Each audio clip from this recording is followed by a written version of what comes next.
যখন আমরা প্রশ্ন করি স্বরাষ্ট্রমন্ত্রী বলেন যে ওভারনাইট এগুলো ঠিক হবে না। সোশ্যাল মিডিয়াতে বা বিভিন্ন জায়গায় কয়েকজন বড় প্রশ্ন তুলেছে ইসলামের জায়গা থেকে। একজন হচ্ছে এনায়েতুল্লাহ মানে উনি, তারপর হচ্ছে হারুন এজাহার হাফি এবং মাওলানা সাইফুল্লাহ। এরা বলছেন যে আসলে ডিএনএ আসলে এটা ঠিক হয় না, ডিএনএ আসলে বিষয় না, শরিয়া আইনে ডিএনএর কোনো ভূমিকা নাই ইত্যাদি ইত্যাদি। শরিয়া আইনে তো অনেক কিছুই নাই। ওনাদের ছবি তোলাও তো এখন সময়ের প্রয়োজনে করতে হচ্ছে। ছবি তোলাটা তো শরিয়া আইনে থাকার কথা না। একটা হলো রাষ্ট্রের প্রচলিত আইন, একটা বিজ্ঞান। শরিয়া আইনে তো টেস্ট টিউব বেবির এটাও থাকার কথা না। হুমায়রা আছে কোথাও? আমি জানি না, আমার এই বিষয়ে পড়াশোনা নাই। কিন্তু এখন সুবিধার জন্য একটু বলে দেই, বাবা মা হওয়ার জন্য এটা আছে। এইখানে এই একজনের রক্ত আরেকজনকে দেয়া যাবে কিনা এটা নিয়েও হুজুরদের মধ্যে একসময় বিভেদ ছিল। একজনের কিডনি আরেকজনকে দেয়া যাবে কিনা, ট্রান্সপ্লান্টেশন হবে কিনা এটা নিয়েও বিভেদ ছিল। কিন্তু বিজ্ঞানের অগ্রগতির সঙ্গে এবং সেটা মানব কল্যাণে হলে সেটাকে আস্তে আস্তে এই যে ইসলামের যারা বিজ্ঞজন তারা ইন্টারন্যাশনালি এটাকে অ্যাকসেপ্ট করেছে। মুফতি এনায়েতুল্লাহ একটা ডায়লগ বলি তাহলে আপনার সুবিধা হবে মানে বলতে, সেটা হচ্ছে যে উনি বলছেন যে ডিএনএ কোনো শরিয়া সম্মত প্রমাণ নয়, 4 জন সাক্ষী না দেখা পর্যন্ত আমরা সেটিকে ধর্ষণ বলবো না। এইটা খুবই বাজে একটা স্টেটমেন্ট, খুব বাজে একটা স্টেটমেন্ট। এই জন্য এইটা দিয়ে ধর্ষণকে উৎসাহিত করা হয়। মানে ইসলামে মা বোনের প্রতি যে সম্মান দেখানোর কথা বলা হয়েছে সেটা তো আমরা মানছি না।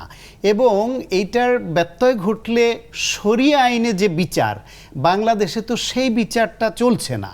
আপনার এই শরিয়া আইনের বিচার তো বাংলাদেশে প্রচলিত নাই। আমরা তো শরিয়া আইনের অধীনে চলা রাষ্ট্র না। এইটা বাংলাদেশের সাংবিধানিক যে আইন আছে সে আইন মোতাবেক চলা রাষ্ট্র। কোনোদিন যদি ওনারা শরিয়া আইন কায়েম করতে পারেন তখন শরিয়া আইনে ওনারা কতটা বিয়ে করতে পারবেন, শরিয়া আইন অনুযায়ী কতটা ধর্ষণ করতে পারবেন, শরিয়া আইন অনুসারে নারীকে কিভাবে অবদমন করতে পারবেন, সেই সব প্র্যাকটিস তখন করেন গিয়া। আপাতত বাংলাদেশ শরিয়া আইনে চলছে না, বাংলাদেশের সাংবিধানিক আইনে চলছে এবং বিজ্ঞান সম্মতভাবে। রংপুরের কেসটার যে মানে সুরতে হাল রিপোর্টটা যদি আপনি বলেন একটু ছোট্ট, মানে 2-3 লাইনে, মানে কোন বিষয়টা? রংপুরের যে চাঞ্চল্যকর হত্যাকাণ্ড হলো, চার খুনের যে বিষয়টা, এইটা তো এখনো তদন্তাধীন। এটা তো তদন্ত হচ্ছে। সেখানে এ পর্যন্ত যাদেরকে ধরা হয়েছে 164 ধারায় জবান। সবচেয়ে বেশি কথা এসছে যেটা নিয়ে আপনার যে মানে সুরতেহাল রিপোর্টটা নিয়ে এবং ডোমের বক্তব্য ইত্যাদি। এইটা এখনো পর্যন্ত পরস্পর বিরোধী বক্তব্য, কিছু প্রশ্ন সেগুলো আছে। কিন্তু যারা ধরা পড়েছে তারা 64 ধারায় যে জবানবন্দি দিয়েছে সেটা একটা বিষয়। কিন্তু এই জবানবন্দিও অনেক সময় টর্চার করে আদায় করা হয়, বিভিন্ন সময় এটা আমরা দেখেছি। এখন সেই আগের পুলিশের মতোই এই পুলিশ সেরকম করছে কিনা সেই সন্দেহ থাকতে পারে। কিন্তু একই পরিবারের 4 জন সদস্য যে নৃশংসভাবে খুন হলেন এটা অত্যন্ত স্পর্শকাতর একটা বিষয়। এটা সঠিক তদন্তটা দরকার।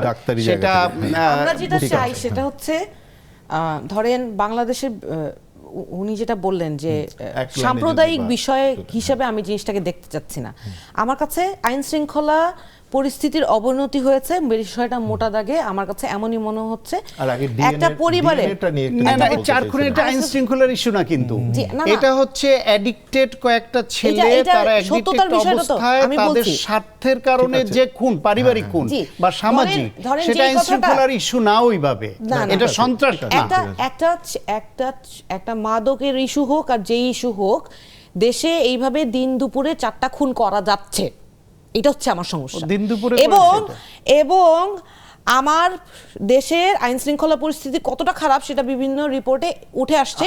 এবং সেইটার নিয়ন্ত্রণে যখন আমরা প্রশ্ন করি স্বরাষ্ট্রমন্ত্রী বলেন যে ওভারনাইট এগুলো ঠিক হবে না, তাহলে উনি কি করতেছেন? উনি ঠিক করতে পারবেন না, তাহলে উনার বোল্ডনেস সব জায়গায় আছে, খালি আইন শৃঙ্খলা নিয়ন্ত্রণের জায়গায় নাই। আর ডিএনএ ইস্যুটাতে দেখেন এখানে যেটা সমস্যা হচ্ছে, আমার শরিয়ার জ্ঞান শূন্য, শরিয়া বিষয়ক আমার জ্ঞান শূন্য। এখন উনার পার্সপেক্টিভে উনার যে এক্সপ্লেনেশন সেটা একটা শরিয়া এক্সপার্টকে দিয়ে শোনালে ভালো হতো। কিন্তু বাংলাদেশের বিদ্যমান আইন শান্ত ভাইয়ের সাথে আমি একমত, বিদ্যমান আইন তো শরিয়া আইন অনুযায়ী চলে না, এবং শরিয়া আইনে আমার মনে হয় না শরিয়া আইনে কোথাও আসলে এতটা ইমব্যালেন্সড কোনো আইন শরিয়া ধর্ষণের 4 জন সাক্ষী লাগবে না, এটা জেনার জন্য বলা আছে, ধর্ষণের জন্য না। ধরেন আমি তো বললাম শূন্য জ্ঞান আমার, কিন্তু আমার যেটা ধর্মবিশ্বাস সেটা বলে যে অন্যায্যতার ভিত্তিতে শরিয়া লেখা হয় নাই, এবং শরিয়া আইনও কিন্তু সমাজ ব্যবস্থার সাথে পরিবর্তিত হয়।